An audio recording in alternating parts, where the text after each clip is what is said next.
तुमसा शहर के main road पर स्थित एचपी गैस एजेंसी में कार्यरत पहले लिपिक को एवं बाद में गाड़ी चालक को एक अज्ञात व्यक्ति द्वारा विदेशी करेंसी दिखाकर हाथ सफाई कर 55,500 रुपए लूटे जाने की घटना से चर्चाओं का माहौल गरमाया हुआ है। गैस एजेंसी के लिपिक गौरी शरणागत ने बताया कि रविवार को शाम लगभग 5:30 बजे एक सूट बूट में लंबा चौड़ा व्यक्ति कार्यालय में आया था एवं वह केवल अंग्रेजी भाषा में बातचीत करता था। उन्होंने अपने पास की विदेश करेंसी निकालकर कार्यालय में रखा नोटों का बंडल दिखाने को कहा था। इसके बाद नोटों को नीचे ऊपर कर वहां से 500 के 40 नोट कैसे निकाले उन्हें पता ही नहीं चला था। इसी बीच लिपिक द्वारा संबंधित व्यक्ति को सहायता करने के उद्देश्य से जिस व्यक्ति को अंग्रेजी समझती है ऐसे व्यक्ति के पास लेकर जा रहे थे, तब गाड़ी में चालक विजय निमजे नोट गिन रहा था। तब वह अज्ञात व्यक्ति उसके पास रुका था। उससे भी उसी तरह अंग्रेजी में बातों में उलझाकर उसका भी नोटों का बंडल हाथ में लेकर नोटों को नीचे ऊपर कर 500 के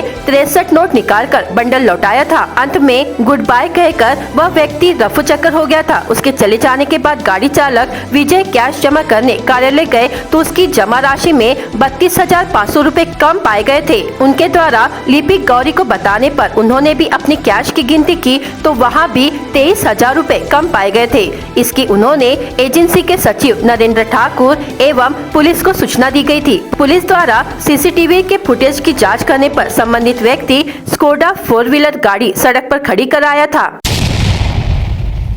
गौरी शंकर चरण शरणागत है। मैं एक्चुअली अपनी कैश लिया था एक ड्राइवर से।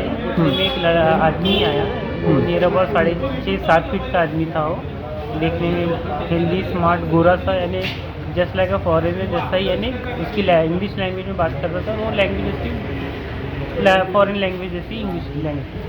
उसने मेरे को मैं पैसे के लिए कुछ बोला, यानी करेंसी के लिए आया हूँ, नो मनी, आया हूँ सम मनी, ऐसा कुछ उसने बोला। तो जितना मुझे समझ में आया वही हिसाब से मुझे ऐसा लगा कि उसको पैसे की ज़रूरत है या चिल्लर चाहिए, ऐसा कुछ मुझे लगा। तो नोटे उसको कुछ समझ में नहीं आ रहा था। तो मेरे पास में कैश थी रखी हुई मेरी मिक्स वाली।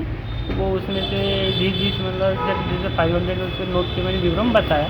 तो फिर उसने मेरे हाथ को कैश लिया। मैंने बाजू में ही खड़ा होकर लिया ऐसा, और वो कैश फिर उसने मुझे बताया कि मतलब ये सब 500, 200, 100 जैसा उसको वेरिफिकेशन कर उसने भी वो रबर निकाल के वो नोटों को नीचे ऊपर किया। मेरी ध्यान उसके हाथों की तरफ ही थी, लेकिन फिर उसने रबर लगाने के बाद में वो मेरी कैश मुझे वापस कर दी। फिर मैंने वो कैश अपने टॉर्च में रख दिया। उसके बाद में फिर भी उसकी वही प्रॉब्लम चालू थी। तो मुझे ऐसा लगा कि चलो थोड़ा प्रॉब्लम में है, जिसकी मदद किया जाए। तो मैंने फिर वो थोड़ा बाहर में चलो पंचशील होटल तरफ जाते हुए बैठते रहते हैं, उनको ये चीज़ें बताऊंगा तो उसमें इसकी मदद हो जाएगी। तो वैसे बस हम लोग बाहर निकले तो हमारी गाड़ी में ड्राइवर 2 लोग बैठे थे, दोनों ड्राइवर, और अपनी कैश गिन रहे थे। तो वहाँ पे भी उसने वही बातें किया नोटों के बारे में। उसके पास की कैश लेके फिर उसने वो कैश को नीचे ऊपर किया और फिर रबर लगा के हमको फिर वापस कर दिया। उसके बाद में मैं उसको लेके जा रहा था। उसने बोला कि ओके ब्रो, बोले आई कैन हैंडल इट, तो मैं देख लूँगा, ऐसा उसने बोला। तो मैंने बोला भाई, वो जब वो उसने ऐसा बोला तो ना ठीक है आप कर लीजिए। तो फिर मैं वापस आया। फिर ड्राइवर बस अपनी कैश गिन के, यानी अरेंज की हुई कैश को विवरण में लिख रहा था। तब उसको कुछ नोट कम दिखे तो वो चिल्लाते मेरे पास में आया, गौरी वो मैं कैश कमाया हूँ।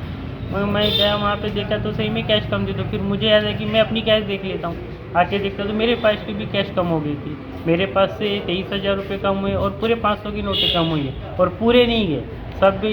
दोनों बंडल में उसके पास में भी 500 की नोट है और मेरे पास में भी है। मेरे पास से 23,000 रुपये गए और उसके पास से 32,500 कुछ गए। पुलिस कंप्लेंट की है हमने, पुलिस स्टेशन गए थे, पुलिस आए, उन्होंने तहकीकात वगैरह किए, CCTV वगैरह देखे उन्होंने। अभी हम फिर जा रहे हो अपनी कंप्लेंट वहाँ पे दर्ज करवाएंगे।